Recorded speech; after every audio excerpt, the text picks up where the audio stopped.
So I've seen quite a few questions on people wondering if they have a Scat 1 or Scat 2, or if the one they're looking at is a Scat 1 or Scat 2.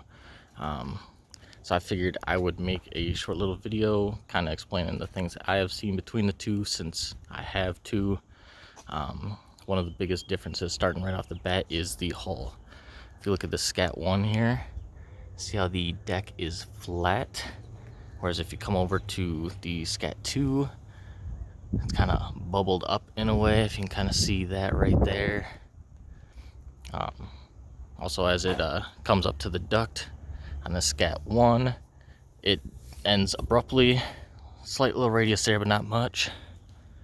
And if you come over to the Scat 2, it's got a nice smooth transition into the duct.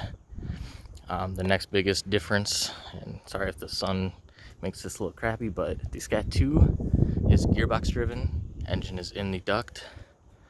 If you can see here.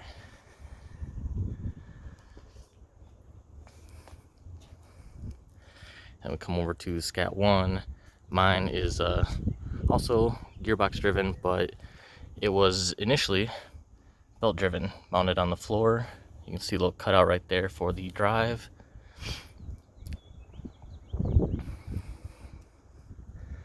I feel like those are the two main visible differences. If you look a little more into it, the Scat 1, that's rough. Scat 1 is a fiberglass hull. All the holes that I've looked at and noticed look like someone cut it out with a jigsaw.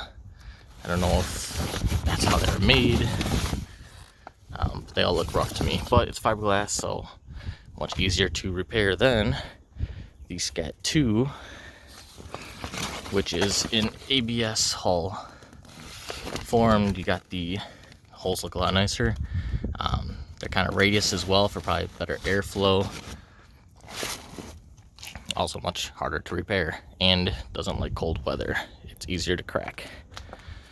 Another little thing I noticed is the steering cable on the Scat 2.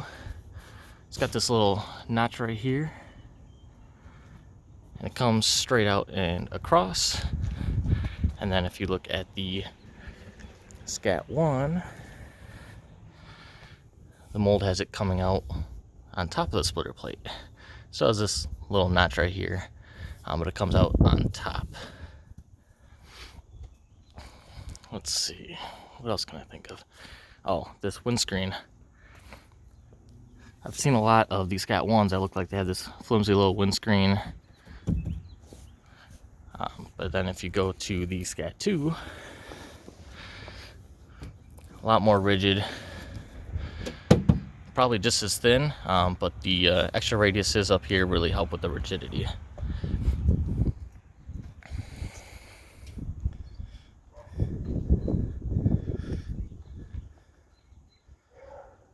And that's the main differences I can think of. Hopefully it'll help someone else in their quest of figuring out which they have or which they're looking at buying. I've probably missed some things, so if I did, please let me know. Thank you.